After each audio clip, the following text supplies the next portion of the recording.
Sejam bem-vindos a mais um programa Mensagens de Luz.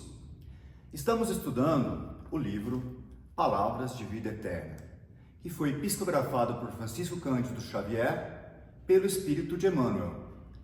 Sou Luiz Otávio, colaborador da Fraternidade Espírita Obreiros do Bem. Hoje tenho a honra e o prazer em receber novamente a querida Diná. Tudo bom, Diná? Tudo bem. Muito contente de estar aqui novamente com vocês. Diná, nós chegamos ao capítulo 109 do mencionado livro. Você poderia nos dizer qual que é o título deste capítulo e a qual frase ele se refere? O capítulo 109 fala: na esfera da língua. Quem quer amar a vida e ver os dias felizes, refreie a sua língua do mal. Isso está em Pedro, Epístola 1 de Pedro, versículo 3 e 10, a 10.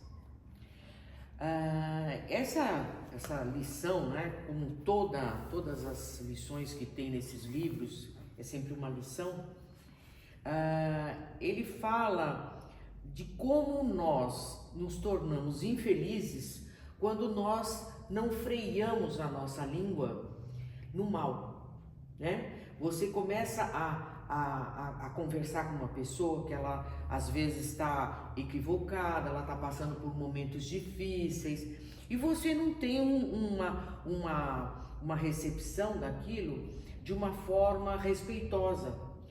E mesmo muitas vezes nós levamos a nossa voz, ainda criticamos ou levamos também essa situação para outros, levando como se fosse uma maledicência da nossa parte.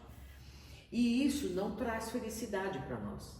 Então, a base de toda a nossa felicidade, primeiramente está no amor. O amor é a base de toda a nossa alegria, de toda a nossa felicidade de espírito e de paz no nosso coração. Então, quando você não...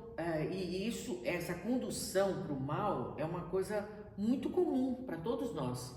É muito fácil você enveredar para uma conversa maldosa, maliciosa. É muito fácil. Às vezes numa conversa entre amigos surge um assunto, qualquer coisa que você acaba criticando, não levando em conta que aquela pessoa vivenciou aquilo por um motivo ou outro, enfim, não respeitou a condição que aquela pessoa está passando, não teve compaixão, não teve empatia, não teve respeito. Então, esse movimento, né, que a gente normalmente faz, é muito comum, porque nós somos espíritos ainda imperfeitos e trazemos ainda dentro de nós essas imperfeições de ainda não ter o amor totalmente dentro de nosso coração. Então nós acabamos sempre que criticando, fazendo um comentário que em vez de ajudar piora, né? E Jesus no monte, lá no Sermão do Monte, ele falou uma coisa que nós temos que ter sempre presente na nossa vida, que é: não queira para o outro o que você não quer para você. E muitas vezes a gente não faz essa reflexão. Você pega, faz um comentário, vamos dizer assim, desastroso para a pessoa, ou critica essa pessoa, e não percebe que com essa crítica, se alguém fizer o mesmo com você, você não vai gostar. Se você não vai gostar, não faça para o outro o que você não quer para você. Né? Isso acontece constantemente, que a gente tem que estar muito dentro do nosso coração esses ensinamentos de Jesus para a gente poder mudar esse comportamento. É difícil, é muito difícil, a gente se põe em várias situações justamente para que nós possamos fazer essa reforma no nosso comportamento, essa reforma íntima que se fala tanto, nada mais é que a mudança de comportamento equivocado que a gente vem trazendo de várias encarnações.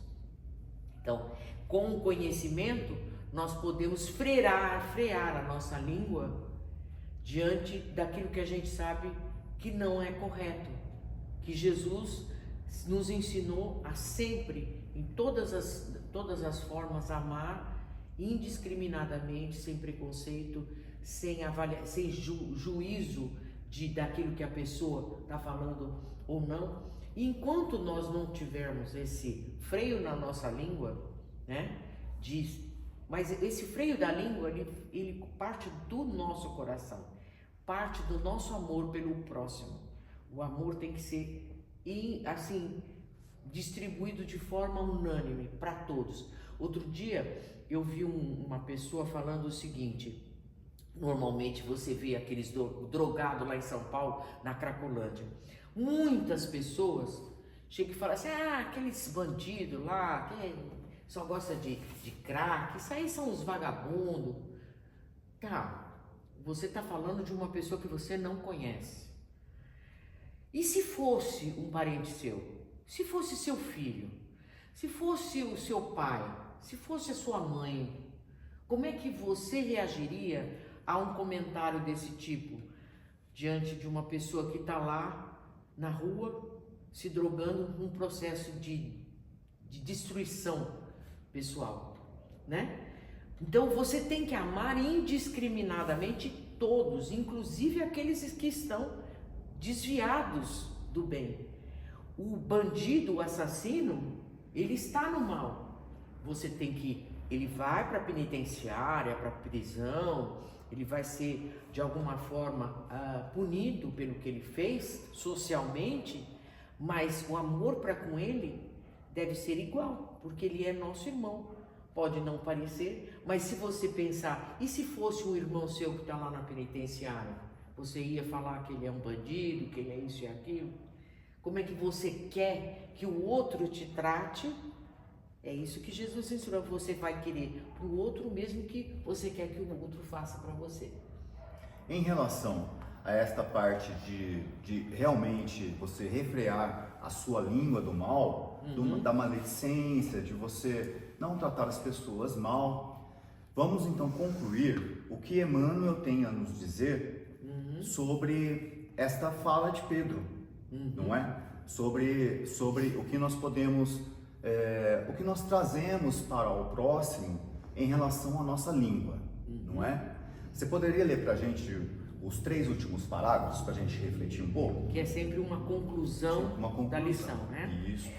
Sempre que estiveres a ponto de complicar os problemas ou azedar o ânimo de alguém através da palavra, né? Lembra o auxílio verbal de que precisas, por intermédio dos semelhantes. Quem não precisa de uma palavra, às vezes, de consolo, porque todos nós estamos vivenciando um planeta de provas e expiações. Então nós temos sofrimento e nós queremos que o outro chegue até nós com palavras também amorosas, né? Porque nós precisamos um do outro. Ninguém aqui é capaz de viver isoladamente sem o auxílio do outro. Somos todos irmãos e todos aqui um ajuda o outro, né? Se aspiramos a desfrutar os tesouros da vida e do tempo, apliquemos a regra áurea na esfera de nossa língua. Então vamos lembrar que essa regra áurea é essa que você acabou de citar, que Jesus nos ensinou. Não queira para o outro aquilo que você não quer para você, né? Então, Emmanuel essa é a regra áurea. E daí, Emmanuel quer que a gente aplique essa regra áurea à nossa língua, em relação à nossa língua. Sim. E daí ele conclui finalmente, não é? Insuflemos nos ouvidos alheios a tranquilidade que ambicionamos e falemos dos outros aquilo que desejamos que os outros falem de nós. Então, o que nós gostaríamos de estar sempre escutando? Uma palavra de incentivo, mesmo que a gente esteja fazendo alguma coisa que ainda não é perfeita, mas é tão bom você escutar. Por exemplo, você faz um bolo, aí a pessoa não fica tão bom, mas a pessoa que vai comer o bolo fala: nossa, mas está uma delícia. Como é gostoso a gente escutar uma palavra de incentivo. É muito melhor do que uma pessoa vai: nossa, esse bolo está horrível, nossa, eu não quero comer isso, está muito ruim. Você não aprendeu a fazer esse bolo aonde? Quer dizer, não é desagradável? Então, uma palavra de incentivo, uma palavra de de respeito ao outro é muito gostoso. Então, se a gente quer isso, vamos fazer isso com o outro também, né? Então, como nos diz Emmanuel, vamos insuflar nos ouvidos do próximo a tranquilidade, Sim. porque a gente ambiciona isso também, Uhum. não é? E também vamos falar dos outros apenas aquilo que nós desejamos que falemos de nós mesmos, Sim, não é? exatamente. Muito obrigado por ter comparecido a este programa, Diná. Obrigada a você por me Espero- dar essa oportunidade. Toda vez que nós falamos das lições de Jesus, é sempre muito bom para nós mesmos, né? Começa por nós. Sempre por nós. Espero contar contigo nos programas vindouros. Com certeza. Eu agradeço. Até a próxima semana, pessoal!